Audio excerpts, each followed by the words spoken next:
Hey there, my name's Ryan. In this video, we're looking at a game called HerStory, a game where the theme is you are an author who's writing a book about famous women in history. Now, unfortunately, before I tell you anything about the game, probably more so than most games I do on the channel, some of you have already formed an opinion on it. You might think, well, that's a dumb theme. I already know I'm not going to the game. Or some of you might think, oh, it's the best thing ever. And I would just say that's what we're going to get to today. That's what we're going to figure out today. I'm going to try to separate the two categories. How does it do with this theme of basically famous women in history, and also how's the gameplay behind that theme. Now, before we get into the review, I just want to mention real quick that I recently set up a Patreon page for board game plays. You'll find a link in the description down below.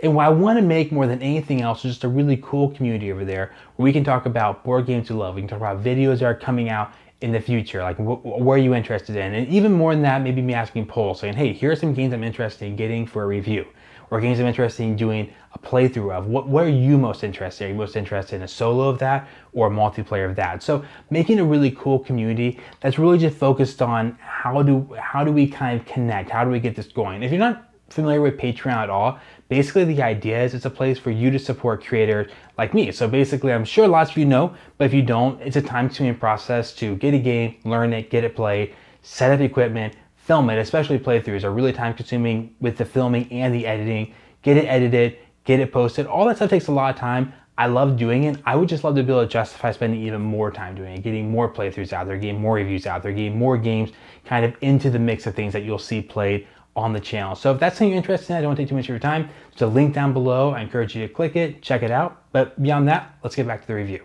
To set up HerStory, you're going to place the game board, or in this case, the game mat, in the center of the table.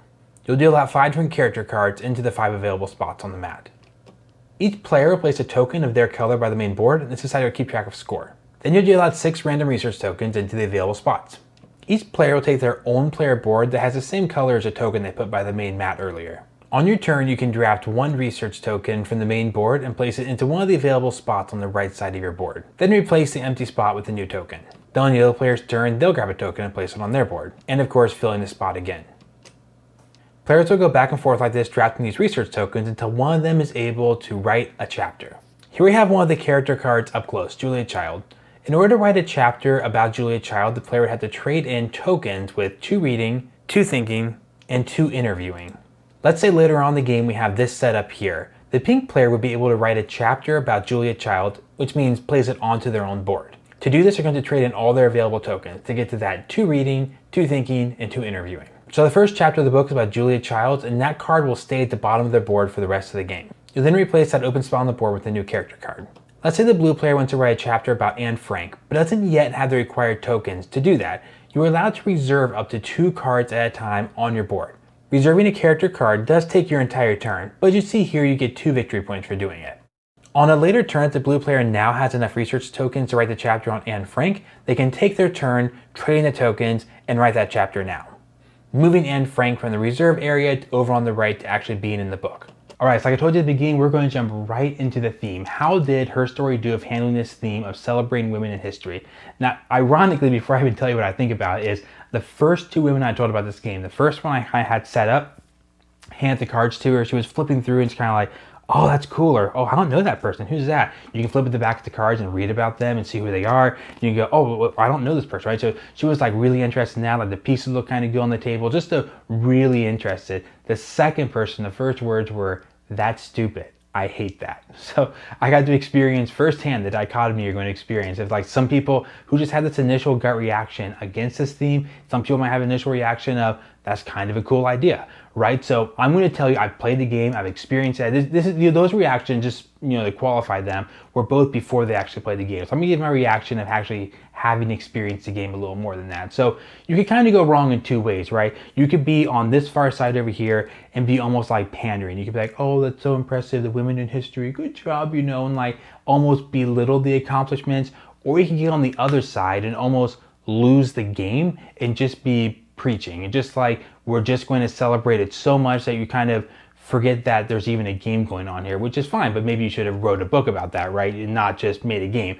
They don't do either one in this game. They do a really good job of just, here's someone, here's when they lived, here's what they did for history, and here's something kind of cool about them. So every card, you kind of have a card. Here's Claire Barton, and there's her name. That's how much points it's worth in the game to write her in a chapter about her, and this is what you get or what you have to pay to get this card. And then it just tells you, okay, she's an educator and American Red Cross founder. If you didn't know who Clara Barton was, it gives you a little history about her, just one paragraph, and then an interesting fact. And I actually think the interesting facts are the most interesting part about it. They have some like, oh yeah, here's who this is in case you didn't know. But the interesting facts can be really interesting sometimes. Like, oh, I didn't know that about that person. So they do a really good job of just being like, what's the best way to celebrate them? Just telling you what the contributions were, what they did, tell them a little bit about them. Then you get a little bit of their personality and that interesting fact sometimes. So I want to give you one quick example where I think the theme really shines in this game. That's a card like this, Odetta Holmes. So not all this brilliant, but I think this card's really cool because Odetta Holmes is a singer.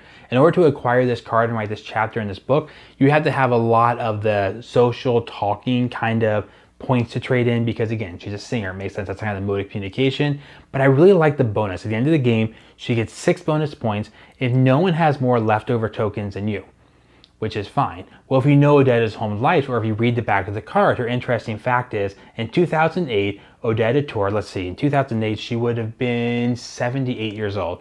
Odetta toured North America one last time, seeing classics like This Little Light of Mine from her wheelchair. So kind of the thematic connection is kind of touching, right? She had a lot left to give at the end of her life. She gave one final tour the year she died from a wheelchair. It's just a cool thematic connection to be like, okay, why does she have that bonus?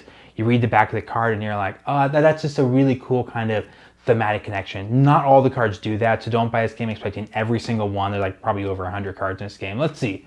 There are 120 character cards. But that's a good example when I think that theme really they did a great job of connecting those two things. The bonus you get in the game is actually related to kind of the character's life story. Okay, so like I said, theme is a check for me. I think they did a great job with it. So let's jump in now to some gameplay. So gameplay wise, HerStory is pretty light. I think they're trying to really keep it appealing to anyone who wanted to play. This is a game that anyone could figure out. So you could tell you're trying to acquire those little tokens and then trade those tokens in to write a chapter about someone. Just matching up, I need this many magnifying glasses, I need this many books, I need this many conversations, I need this many light bulbs, and then trade those things in to be able to write a chapter. There's a little bit of maybe trying to beat your opponent to something. You have the whole reserving mechanism, but you're just trying to score the most points. Gameplay wise, again, it's pretty on the simple side. Okay, so theme checks out, gameplay is light. Those two things are in really good agreement. They work together in this game. So the big question is, how much do I like the game?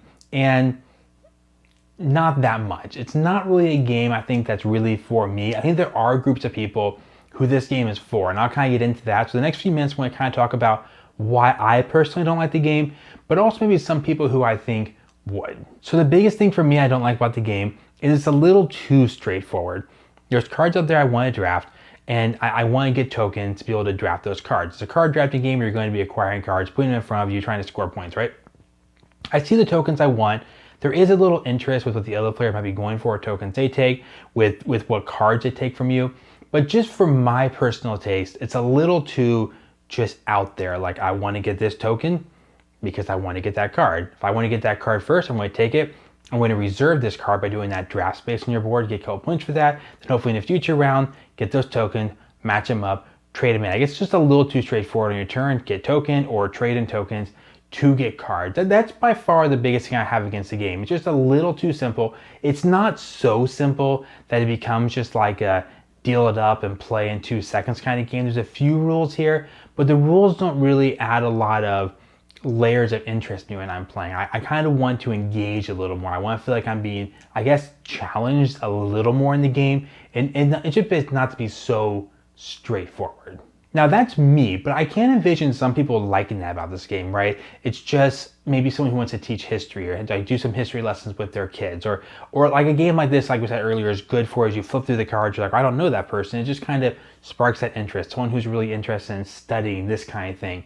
I feel like that could be a really cool game for them because it's something that anyone can learn, anyone can teach pretty comfortably, and it's pretty laid back gameplay. So some people might actually be attracted by that very same thing that I find maybe just not complicated enough. I personally want a few more layers of complexity in there that aren't there in this game.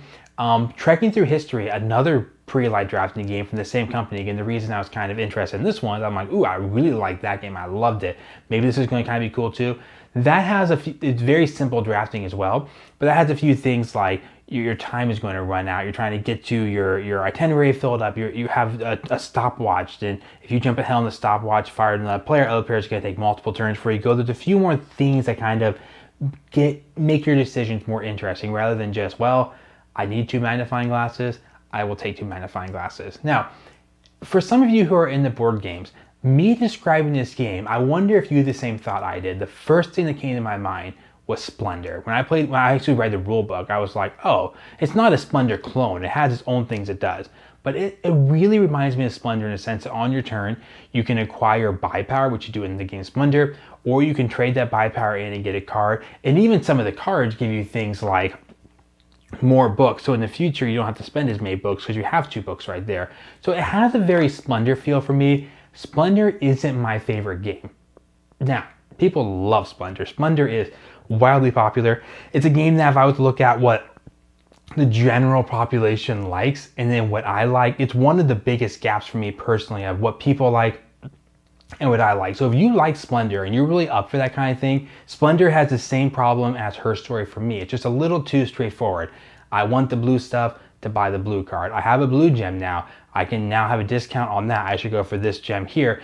Again, some people love it. It's just not really for me, but that can be a crowd that could interest HerStory as well. Someone who's really into history or someone who is okay with a really light drafting game where maybe you don't want the media decisions. You don't want to have to like really overthink what's going on your turn. You might just want to kind of play a light game.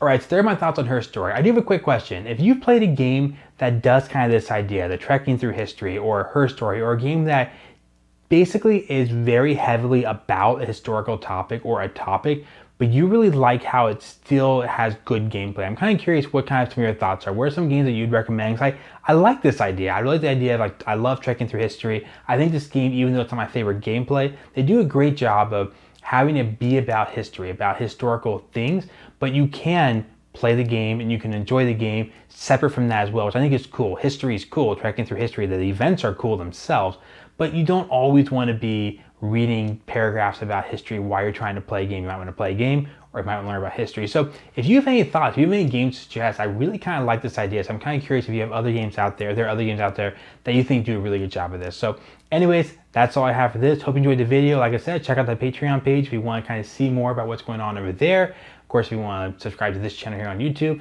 you'll see lots of reviews like this, tons of playthroughs, some top 10s and fun stuff like that. See ya.